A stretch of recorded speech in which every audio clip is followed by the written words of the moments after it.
Yo, it's Mo. What's up, guys? This is going to be episode 1 of my New York Mets franchise here on MLB 12 The Show.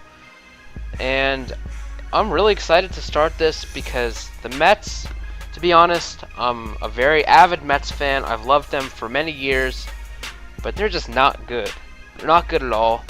So I'm gonna try to turn them around. And by doing that, I'm gonna have to sign some free agents.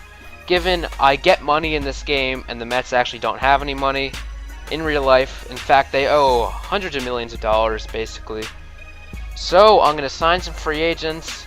I'm going to trade away some big salaries and trade in young talent and hopefully improve the Mets, and who knows, maybe even get the wild card spot. The wild card spot, not a wild card spot, because SCEA did not put out a patch yet. And I can't wait any longer for a patch if they would make the second wildcard spot. So I'm stuck with one wildcard spot that I have to go for up against the entire NL East and basically the entire NL. So immediately I'm looking on the free agent list. I'm going to look to add Oswalt because the Mets are in need of starting pitching.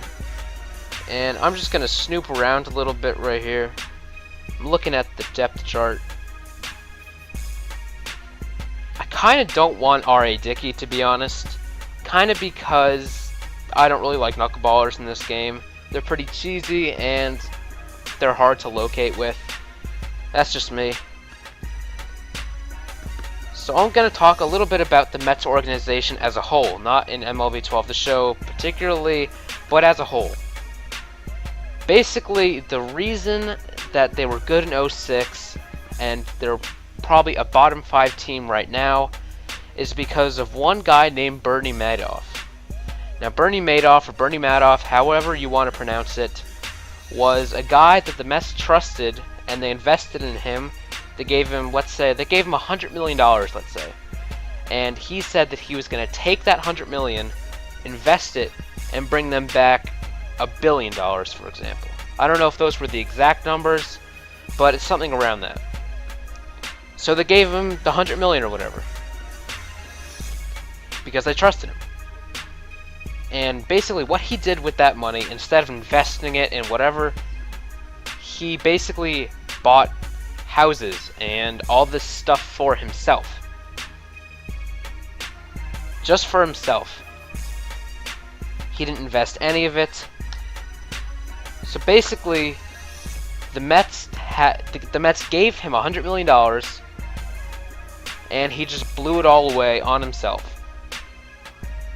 Talk about trusting somebody. So basically, because they gave away a lot of their money, they had to take loans out from the MLB. And so now they're in a situation where they have to pay back those loans. And they were way in debt before a couple weeks ago when they got another call saying that they owed another $83 million. $83 million. They're still paying back the Madoff money. And Madoff has like a 150-year jail sentence, so that'll keep him away for the rest of his life, but that's not going to get the money back. Now, does he deserve that 150 years? I don't know. Does he deserve time? Yes. But, I don't know. So basically, when do I think the Mets are going to be good again? Maybe sometime in 2015 or 16, when Zach Wheeler, he's the guy that they traded Carlos Beltran for. Straight up, Zach Wheeler for Beltran to the Giants. And Matt Harvey, who is another pitcher in the Mets system, and he has shown very promising signs that he could be a future ace, actually. So I'm hoping that they'll do well in a few years. Sounds like a good 1-2 punch, along with John Neese. Because I think John Neese is a really good player, to be honest. So that's my take on the Mets. And I'm just going to get this off my chest. I'm just going to talk a little bit about what I think about the entire Ryan Braun situation. Tell me 6 months ago, or ask me 6 months ago, who my favorite baseball player is. Ryan Braun. Easiest choice I've ever made. Because he is Mr. Baseball nowadays. He seemed like a clean guy, a really nice guy, a very talented player that didn't do anything, and he was a good role model. He's kind of like, I would say he's kind of like the Tim Tebow of baseball, in the sense that he's a really nice guy, he helps out, and he's a good player. When I first heard about the accusations, I was like, no way he did it. There's no chance that Ryan Braun took HGH or whatever and he got caught. The more I thought about it, though, the more I thought that it seemed like he actually might have. And then there was the ruling. And at that point, I was on the fence of whether or not he actually did anything.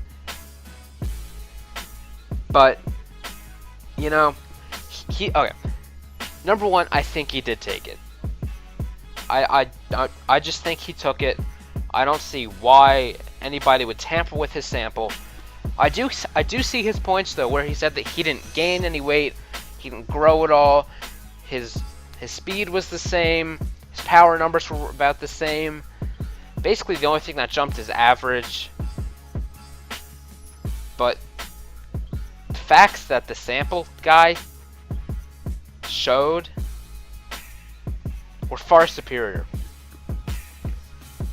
Basically, what he said, it was triple sealed. His urine sample was triple sealed, meaning that there were 3 seals of plastic, whatever, over the urine sample, and so nobody could get to it, and none of those seals were broken, and nobody tampered with it. So how did it get in there? It was 2 or 3 times higher than any other test in MLB history. Now, I only have a minute or 2 left of this, so I'm going to wind this up. But either one of 2 things happened.